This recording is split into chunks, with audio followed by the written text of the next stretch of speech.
নমস্কার বন্ধুরা, আজকে আমার রান্না করে দেখাবো। যে দেখুন পেঁয়াজ বাটা, আর পেঁয়াজ বাটাটাকে কিভাবে করব আপনারা দেখতে থাকুন।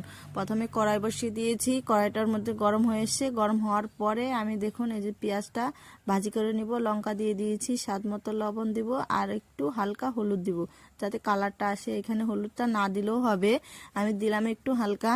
তারপর সুন্দরভাবে ভেজে নিব একটু লাল লাল করে। আপনারাও এরকম রেসিপিটা বাড়িতে বানিয়ে নেবেন, দেখবেন ভালো লাগবে। তারপরে আমি নামিয়ে নিচ্ছি, এটা সুন্দরভাবে ভাজি হয়ে গেছে। তারপরে দেখুন এই যে পাটাতে আমি বেটে নিব একটা একটা করে। আগে লঙ্কাটা বাড়ছি, এই যে দেখুন। তারপর বেটে নিচ্ছি এইভাবে। বেটে নেওয়ার পর যে কোনো বাটা বলতেই খেতে ভালো লাগে। দেখুন আজকে আমি পেঁয়াজ বাটা দেখাবো আমার রান্নাঘরে। তারপরে ভিডিওটা ভালো লাগলে অবশ্যই সাবস্ক্রাইব, শেয়ার, লাইক করে পাশে থাকবেন। সুন্দরভাবে এই যে দেখুন বেটে নিচ্ছি। গরম ভাতের সাথে যা খেতে মজা লাগবে না, আপনারাও বাড়িতে এরকম চটজলদি রেসিপিটা বানিয়ে নেবেন, দেখবেন ভালো লাগবে। এই যে এখন বাটা